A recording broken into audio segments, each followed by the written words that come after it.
So what determines if you're going to make it or not? What are the factors that contribute to you making it or not making it? Let me tell you, number one is leave your ego at the door. Because you'll start and you think, let's start with the highest number of reps that everybody else is doing, and I don't want to look weak. And let's start with the recommended weight because, I don't want to look weak again. But that's not what it's about, because nobody's going to think you're weak at all. Really, we're all going to be super proud of you when you make it. We're not going to be proud if you don't make it, because you didn't make it because you didn't listen to the advice given. You need to leave your ego at the door. That is number one. And this is the first time you're doing the challenge probably. Unless you know how good you are with your burpees, unless you know how good you are with your swings, and unless you know how it's going to affect you over 21 or 28 days already, that's when you can make a higher estimate. Otherwise, go lower with that estimate so that you actually make it.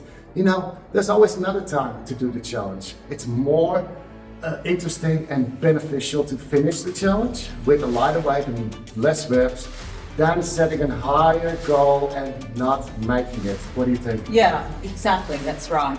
Hit the nail on the head with that one. But also, you might be really good with your burpees and your swings, but doing it day after day, 21 or 28 days, it becomes harder and harder. So you've also got to think, I've got to show up for myself, adhere to what they're saying. And as Taco said, maybe go a bit lighter or less reps, but just see where you're at. And through those harder days when you're like, I have to do this again, just show up, just show up. Yeah, okay, so that was number one, leave your ego at the door. Number two is programming. Oh my goodness, this is super important, the programming, which basically means how do you complete your work? Because there are many ways to do it. You got 24 hours to do it in. So, you can do 10 burpees, rest 30 minutes, do 10 burpees, rest 30 minutes, or if your goal is like 20, for example, then you can do 5 burpees, rest 5 minutes, 5 burpees, rest 5 minutes, etc. That's how you start on day one. No, actually, sorry, day one is the benchmark. That's where you go all out. But day two, that's where you gradually start to increase your performance.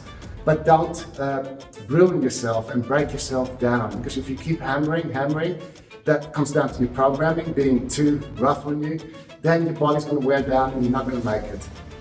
So our programming is pretty tough. But we based it on the fact that we've done this 4 times. This is the 4th time. We base it on that we work out just about every other day, sometimes 7 days a week. So that's what we based everything on. We know. And that's why we did 21 days, and that's why we do the sets, and the programming is pretty hard, and that's why we do it that way. Okay, so it doesn't mean that you need to do it that way. So again, programming super important. Number one, leave ego at the door. Number two, programming. Number three is mental toughness. Mental toughness, because your mind is going to play with you. That voice is going to say, you're going to get that voice and it's going to play with you. Give up, this is starting to hurt, that's starting to hurt, I can't do another rep, I'm out of breath, I don't need to do any more. This total mind battle. So you just got to block it out and get positive. I can do this is really easy, I'm going to do this, I'm going to finish it. 5 more, 4 more. What I do on my last set, I actually, on the last sets of 10, I count down. I find that helps me a lot. Instead of counting up to 1 to 10, I go 10, 9, 8 in my head, because for me, that works. It's getting less and less. Everybody has their own strategy and how they count for themselves. Yeah, so we're not saying keep showing up and break your body. No, that's not what it is. We're going back to number 1 or 2, which is programming. Adjust your programming. So I guess we could make that number 4, make adjustments, okay? Make adjustments based on how your body feels. So let's say this is your programming and this is what you need to do today, and it's tough what you're doing today. Okay, first look at the mind. Is it the mind, number 3? Okay, it's the mind, stuff it, I'm gonna do it. Is it the body? Then it's like, well, okay, let's adjust the programming for today. This is what I have, but I'm gonna do a tapering off, and I'm going to break it into sets of 5 with rest in between and do it throughout the day. Then you're listening to your body and you're giving your body rest. Maybe your body needs another day afterwards, that's fine too, but get back into it. But there's also a difference between your mind telling you it's hurting because it's just rep after rep, or are you listening to your body and you really do have something going on? So you've got to try and differentiate, like, is it my mind just telling me this, you know? Yeah, absolutely. So make adjustments, and then we got the body. Now the body, you need to get in touch with your body. What are you feeling? Are you feeling niggles that are going to turn into something? If you're like us, we know that it's going to turn into something. Yeah, and we know that we need to adjust it. We know that we need to start rolling, foam rolling. We know that we need to start doing some more mobility. We know that we need to warm up a bit more. We know that we need to look at our nutrition a bit more. We know that we need to taper it down a little bit. So your body tells you by giving you signals. Another really good thing is get a Theragun or a massage gun. They're really cheap now on Amazon, and I use that a lot after my workouts. It just helps to ease the muscles, relax them, gives you that good vibrating. It's not like a hands-on massage, but it does definitely help loosen up those tight muscles within the body. Now, the next one, which actually should have been number one probably, and that's form and technique.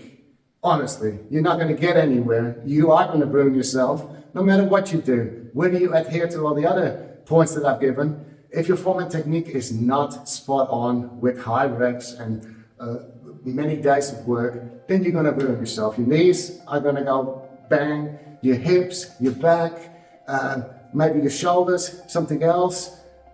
It's a given.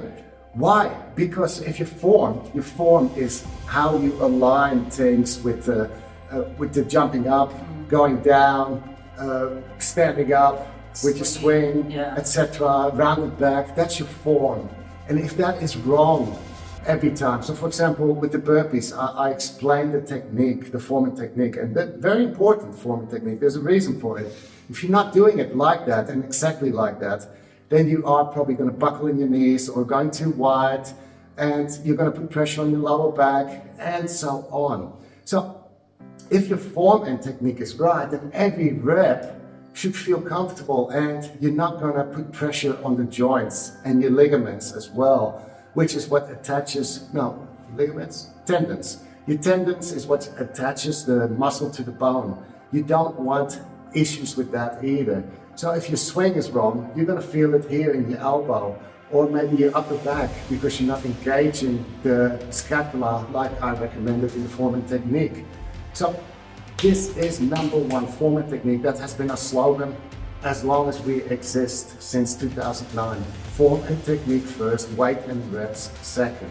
So again, spend time on that. Make sure that you analyze the videos, analyze yourself, and compare it, write down the differences, fix them.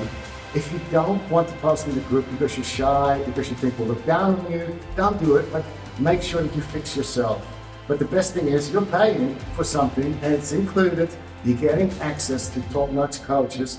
Make the use of it. Don't worry what people say or think. The only way that we can help you is if you do post the video, so we can actually say, okay, well, this is going on you, it's because of this and that. If you just write, I'm having problems with this and that, we can't analyze it. So your video is so important if you're having problems. Yeah, for example, you might say, my knees are starting to hurt.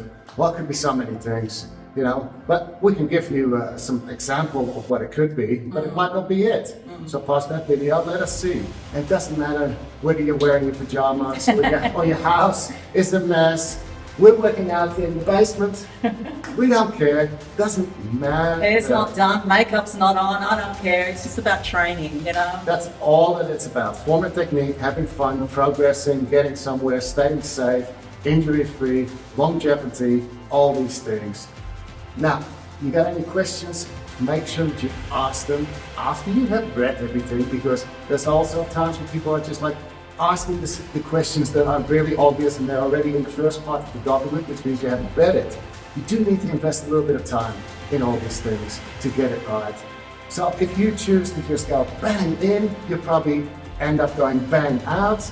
If you choose to go in all the way, then you invest time, and at the end, you get serious results.